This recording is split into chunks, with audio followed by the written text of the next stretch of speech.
आगे चला आगे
आगे बढ़ो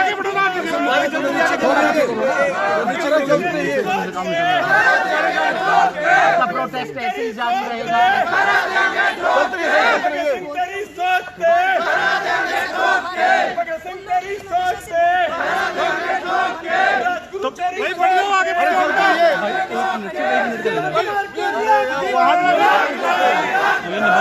दोबारा से वोट लगाएंगे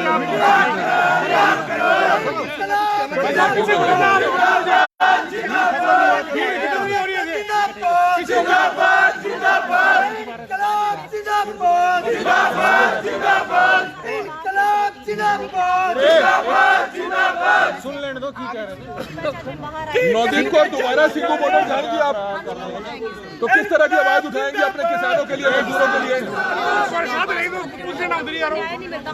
दिल्ली गुरुद्वारा कमेटी ने आपकी लड़ाई लड़ी और अन्य भी जितने जो किसान भाई हैं उनकी लड़ाई लड़ रहे हैं, उनके बारे में क्या कहेंगे? जी मैं सबका धन्यवाद करना चाहता है, दिल से धन्यवाद करते जिन लोगों ने आज मेरे साथ खड़े कंधे से कंधा मिलाकर खड़े हैं, और आगे भी मैं लोगों के लिए हमेशा खड़ी रहूंगी। और मैं एक आम लड़की हूँ, मैं इतनी खास लड़की नहीं हूँ कि भाई मेरे लिए इतने कैमरा आए हैं। बहुत सारी महिलाएं हैं जो आज भी लोगों की लड़ाई लड़ रही हैं, लेकिन आज इतने कैमरास आए हैं, मैं इतनी बहुत बड़ी लड़ाई नहीं लड़ी। सोनीपत पुलिस ने आपका एक वीडियो भी जारी किया था जिसमें जो है कुछ आप जो है हथियारों के साथ, डंडों के साथ थे। वो एडिट की हुई वीडियो है, हम अभी धीरे धीरे वो सारी वीडियोस आपके आगे पेश करेंगे क्योंकि हमारे पास सारे प्रूफ हैं। तो आप जेल में आपको कोई परेशानी नहीं? मना कर दिया ना जी। कहाँ जाएंगे? अभी मैं अपने केस के बारे में अभी वकील से बात करके, अभी हमारा केस बंद नहीं हुआ है। अभी मुझे इतना भी दिमाग में नहीं है कि मैं सारा कुछ बता पाऊँ अभी। हरियाणा पंजाब के युवाओं को कोई मैसेज देना चाहेंगे? जी मैं सबको यही बोलना चाहती हूँ कि आज के टाइम में अमीर गरीब का पाड़ा इतना बढ़ गया है कि नवयुवकों को बाहर आना पड़ेगा, सड़कों पे आना पड़ेगा, और जो लोग हैं जिनके लिए हम लोग लड़ रहे हैं, जिनके लिए और लोग लड़ रहे हैं, हम सबको आगे आना होगा ताकि जो लोगों को न्याय दिला पाएं, और मजदूर किसान और महिलाओं के लिए हम लोग आगे आके लड़े। मैं यही आज की जजमेंट में ये कहा गया है, आज की जजमेंट में ये कहा गया है कि ऐसा नाम नौदीप कौर का दोबारा ऐसे केसों में ना आए, तो इस बात का भी ध्यान रखेंगी आप? देखिए जी, मैंने पहले भी कुछ गलत नहीं किया था, मैं आगे भी कुछ गलत नहीं करूंगी। मैं अभी सबको ही बोल रही, मैं पहले भी कुछ गलत नहीं कर रही थी, आगे भी मैं कुछ गलत नहीं करूंगी। हम कानूनी दायरे में रहकर प्रोटेस्ट कर रहे थे।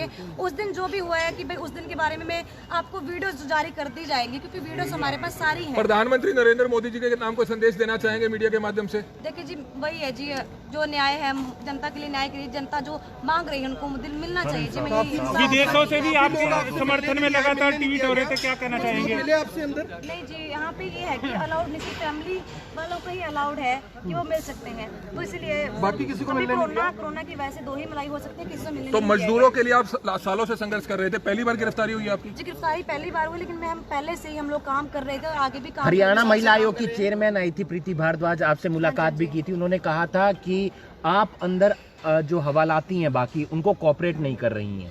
ये बिल्कुल सरासर झूठ बात है, क्योंकि अगर उन्होंने क्या हर हवालाती से बात की, आप जान सकते हो कि किसी से कोई मिलने का अलाउड ही नहीं है अंदर। आप पूछ सकते हो कि किसी को भी मिलना अलाउड नहीं है अंदर, कोई भी मिलके नहीं गया है। सिर्फ मेरे फैमिली वालों को सिर्फ दो मिलाई ही अलाउड थी, वो हुई हैं और मैं कहीं से नहीं मिली अभी तक। और जो भी बात है वो जो भी फाइलों में लिखा जाता है कि मेरा रिकॉर्ड कैसा रहा है, उसी वजह से आज मेरी बेल हुई है।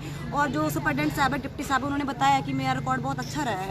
और भाई अभी लोग मेरे आरोप भी लगाएंगे और मेरे फेवर में भी खड़े होंगे, तो आप अच्छे तरीके से जान सकते हो। आपको क्यों नहीं मिलने दिया गया, क्या कारण रहे? क्योंकि जो कोरोना वायरस की वजह से बोल रहा है कि नहीं मिलने दिया जा रहा था, इसी वजह से मिलने नहीं दिया गया।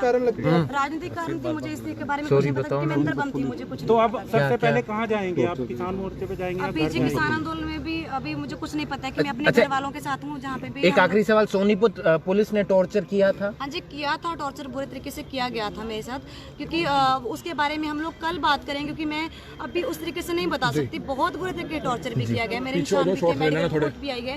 शिव कुमार को बहुत बुरे तरीके से मारा गया है।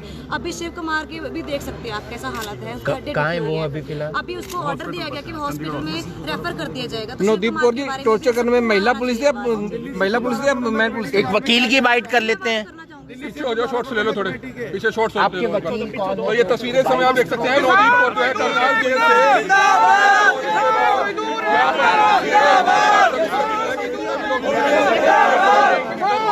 बैग में डाल अराउंड कोई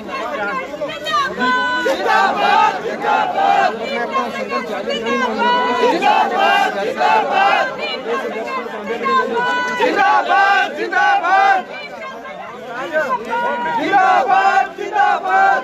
हेलो जिंदाबाद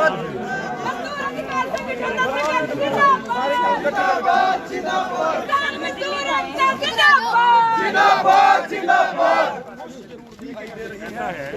देखो आप भी समझ सकते हैं, एक बेटी है जो नवदीप कौर है, सारे हम सब धन्यवाद करते हैं जुडिशरी का। दिल्ली सिख गुरुद्वारा में कमेटी, जब भी एडवोकेट साहब का, RS चीमा जी का, विशेष तौर पर हरजिंदर जी हमारे बहन साहब यहीं पे पहुंचे हुए हैं, उनका, पवनदीप जी का, बिश्नोई साहब का, सबका हम धन्यवाद करते हैं। क्योंकि ये जैसे अभी नवदीप ने कहा, ये लड़ाई आसान नहीं थी। 307 और डकैती की धाराओं में बेल लेना ये कोई आसान काम नहीं था, लेकिन जिन लोगों ने इसमें हमारा साथ दिया उनके तो हम हमेशा कर्जदार और एहसानमंद हैं ही और रहेंगे। जहाँ तक नवदीप का केस है, उन्होंने आपको बताया, क्योंकि अभी कोर्ट ने सो मोटो, ये भी शायद कोर्ट की हिस्ट्री में बहुत कम ऐसे केसेस होंगे जहां उन्होंने सो मोटो लिया है, तो अब उन्होंने ले रखा है और जो कुछ उन्होंने हुआ है उन्होंने बताया। लेकिन वो सारी बातें जो हैं कोर्ट के सामने लाने वाली हैं, वो जब बातें कोर्ट के सामने आएंगी तो आप भी हैरान हो जाएंगे, आप भी ये सुनने के लिए, सोचने के लिए मजबूर हो जाएंगे कि क्या बच्चों के साथ ऐसा व्यवहार बेटियों के साथ किया जा सकता है। लेकिन वो सारी बातें कोर्ट के सामने लाई जाएंगी, कोर्ट के सामने एफिडेविट के रूप में लाई जाएंगी। लेकिन आज सिर्फ इतना ही कहना चाहते हैं कि हमारी बहन, हमारी बेटी शूट कराई है, हम सब लोग बहुत खुश हैं, इनकी माता जी, इनकी बहन रवजीत, सब लोग हम बहुत खुश हैं। बस यही सर, इस तरह के बहुत सारे मामले दिल्ली में भी दर्ज हुए थे, सबको जमानतें मिल रही, क्या लग रहा है फर्जी मामले हैं सारे? अब फर्ज आप देखिए ना, 307 के मुकदमे में क्यों बेल मिल रही है? MM साहब ने बुलाया, आपकी जानकारी के लिए, MM साहब ने जब रिपोर्ट मंगाई, जज साहब ने, सॉरी, तो उन्होंने कहा भी बताइए कौन सी चोट का जी, ग्रीवियस इंजरी है। तो रिपोर्ट मंगाई जब, तो मेडिकल रिपोर्ट में क्या लिखा आया कि पैर में मोच आई थी, पैर में मोच आई के ऊपर 307 डकैती। और ये तो अब मैं, नवदीप थे ही नहीं वहां पे, लेकिन जो कुछ इसके साथ हुआ आप सबको पता है। लेकिन ये सारा कोर्ट के सामने है, इसलिए इस इशू पे मैं भी कुछ बोलना चाहते, लेकिन बहुत नजायज। नवदीप जी, अंत में कुछ कहना चाहेंगे? जेल से 1.5 महीने बाद रिहा हुआ है। देखिए जी, सबको मैं धन्यवाद करना चाहती हूँ कि अगर आम लड़की होती मैं आज, अगर किसी को नहीं पता होता तो मैं आज जेल में सड़ती रहती। क्योंकि देखो जी, आज लोगों की वजह से आज मैं बाहर आई हूँ और लोगों की वजह से मैं जेल में गई, और आज लोग ही हैं जिन्होंने मुझे बाहर निकाला है, और लोगों के लिए हमेशा मैं खड़ी रहूंगी, चाहे कुछ भी हो जाए। पहले भी मैं सही हक के लिए लड़ रही थी और आगे भी। तो ऐसा क्यों हुआ, आपके साथ क्यों हुआ? सिर्फ देखो जी, पहले भी मैं हमेशा हकों के लिए आवाज़ उठाती रही हूँ, जिनके खिलाफ में आवाज़ उठाते हैं, जो कंपनी मालिक होते हैं, जो बड़े बड़े पैसे वाले लोग होते हैं, तो वो कभी नहीं चाहते कि जो मजदूर हैं, जो किसान हैं, उनके खिलाफ खड़े हों। तो जो भी उनके लिए खड़ा होता है तो उनको जेल में डाला ही जाता है। तो उनकी आवाज दबाई जब जाती है। तमाम मजदूर किसान आंदोलन में सिंगू बॉर्डर पर लंगर के लिए आते थे तब भी आप उनको समझाते थे कि उनका शोषण हो रहा है फैक्ट्रीज में, किस तरह का शोषण होता था उनका, उन्होंने देखो, बताया। शोषण आप देख रहे हैं जी, क्योंकि आपके पास कैमरा है, आप भी समाज में रहते हो, आप अच्छे तरीके से जानते हो कि किसानों मजदूरों का किस तरीके से शोषण हो रहा है। जो किसान खेत में काम कर रहा है उसे बिना पूछे कानून लागू कर दिए जाते हैं। तो हम लोग किसानों के लिए बोल रहे हैं, मजदूरों के लिए बोल रहे हैं कि लेबर कोड, जिस तरीके से लेबर कोड आया कि 8 घंटे का टाइम 12 घंटे कर दिया, बहुत सारे काले कानून आ रहे हैं जो जनता के हक में नहीं है, जनता के विरोधी कानून है, तो ऐसे कानून नहीं आने नवदीप चाहिए। कौर, कुछ किसान जो है अपनी फसलों को नष्ट कर रहे हैं, तो उन तक मैसेज देना चाहेंगे कि ऐसा काम ना करें बिल्कुल भी। बिल्कुल जी, ऐसा तो बिल्कुल नहीं करना चाहिए, फसलों को नष्ट नहीं करना चाहिए। लेकिन मैं उनके दिल का हाल नहीं जान सकती क्योंकि वो किस तरीके से, क्योंकि कोई भी किसान अपनी फसल को बच्चों की तरह पालता है, किसी का भी मन नहीं करता कि अपनी फसल को ऐसे नष्ट करे। तो इसीलिए जो भी किसान इस तरीके से कर रहे हैं तो उनका हाल आप उनके घर पे जाके पता कीजिए, क्योंकि मैं एक मजदूर की बेटी हूँ, मैं किसान की बेटी नहीं हूँ। लेकिन किसानों का हाल आप किसानों के पास जाकर पूछे तो वो ज्यादा बेटर है। किसान आंदोलन के बारे में क्या कहना चाहिए? जी, किसान अपने घर छोड़ के, अपने बच्चे छोड़ के, अपनी फसल छोड़ के यहाँ पे आए हैं, तो किसान बिना वजह से जो है बैठे नहीं है। देखिए जी, जो जनता के लिए काम करता है, जनता को कभी भूखा नहीं मरने देती, जनता उसको साथ देती है। जिन लोगों का मैं आज तक साथ देती रही हूँ, जिनकी मैंने आज तक हेल्प की है, उन्हीं लोगों की वजह से आज मैं सबके सामने आई हूँ। वरना अगर मैं कुछ नहीं करती, मैं कुछ गलत काम करती होती तो लोग मेरे पीछे नहीं बोलते। विदेश के यूथ ने भी काफी मुहिम जो है छेड़ी आपके रिहाई के लिए, दुनिया के बाहर के लोगों का बाहर के लोगों ने। मुझे इतना नहीं पता, जो भी बाहर के लोग, ऑल वर्ल्ड जितने भी लोगों ने मेरे लिए आवाज उठाई, सबका मैं दिल से धन्यवाद करना चाहती हूँ। क्योंकि 307 का ऐसा केस है जिसमें बरी होना बहुत मुश्किल है। तो आज मैं 1.5 महीने से, मतलब 1.5 महीने से पहले ही बाहर आ गई हूँ, तो इन लोगों की वजह से बाहर आई हूँ। जेल की जो सुविधाएं आपको लग रहा है कि पूरे तरीके से जो मिलनी चाहिए मिलती रही हैं? देखिए जी, जेल के बारे में क्या बताऊँ जी, जेल की ठीक है जी, जेल तो जेल होती है जी। जेल का मतलब ये होता है कि जो क्रिमिनल होता है तो उसको उस तरीके से रखा जाए कि ताकि उसको एहसास हो कि वो गलती करके आया है। महसूस हुआ आपको कि आपने देखो जी, मैंने कोई गलती की ही नहीं, तो मुझे क्या महसूस होगा।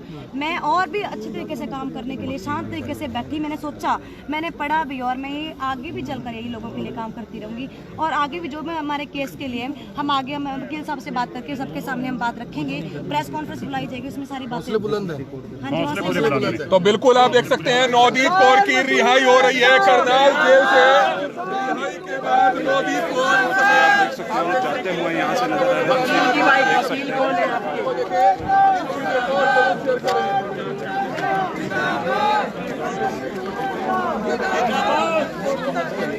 बहुत वीडियो